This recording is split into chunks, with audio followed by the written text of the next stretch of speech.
When we fall asleep, we go to a magical land full of wonder that isn't Disney World. Dream. Your brain imagining weird and wacky things at night. And for a lot of people, including me, dreams can be very bizarre. Now, on the 1 in a million chance I actually remember my dreams, I always recall me in nostalgic places that I haven't been to in a while, like playgrounds or other places like that. But whenever I'm not dreaming about fun things, I either dream of creepy or dumb things. One time, I remember having a dream where I was in my own game show called The Adventure Games, where you would have to go through a bunch of obstacles and puzzles to get to the end. Even though the games were obviously intended to be hard, they were easy. Of course, it was all a dream, so if I wanted to, I could just fly away. My dreams can also be weird and strange. I remember once I dreamed of me at a car show, and we just walked for hours and hours and hours until we got to the back, where there was like a dirty, creepy, hilly warehouse. It looked straight out of Japan. And my dad grabbed my shoulder. Where the frick did you come from? And he ran and jumped, like, down a hill or something. He was, like, in an invisible car. All of a sudden, other racers also zooming by with their invisible cars, and I witnessed a bunch of men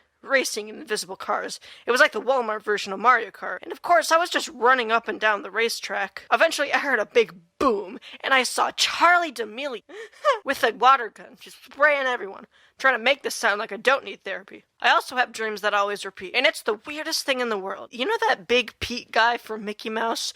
Well, I always had this reoccurring dream where I would be riding around on a big nacho chip around Big Pete as he tried to, crush me. Kind of like Maui and Tamatoa and Moana in La Kelowna and the Shnana. And I was just flying around in my magic nacho, just having a blast. Another category of dreaming is lucid dreaming, when you know you're dreaming when you're in the dream. Basically, you can just do whatever you want. And sadly, I've never had a lucid dream, but I really want to. I couldn't imagine all the things I'd be able to do in a dream. I could fly, slap people in the face. Anything is possible. I know some dreams have been close. Like, I know when I was dreaming, I just didn't do anything I wanted to. I used to remember a lot of my dreams, but now I don't. I'm not remembering anything at the current moment.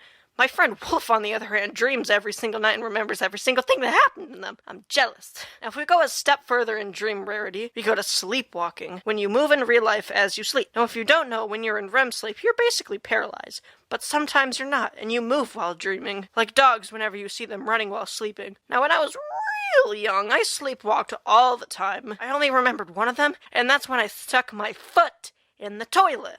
I remember just waking up with a wet sock. That did not sit. And I'm surprised I didn't drown in it. One of my biggest pet peeves is when someone wakes me up from my sleep. And of course, this is probably everyone's pet peeve, but my mom always has a tendency to wake me up before my alarm clock. Whenever this happens, it makes me more tired and cranky than if I would have woke up to my alarm. And it always takes me 2 hours to fall asleep anyway, so I'm always tired. I remember one time in the middle of the night, I had to go and use the bathroom, and I hadn't realized I hadn't moved my room around. So when I entered my room, I wanted to jump on my bed, but my brain and my eyes were like half shut down. So when I went to jump where my bed was, I ended up jumping into a random spot near my desk. Whoa! Ow.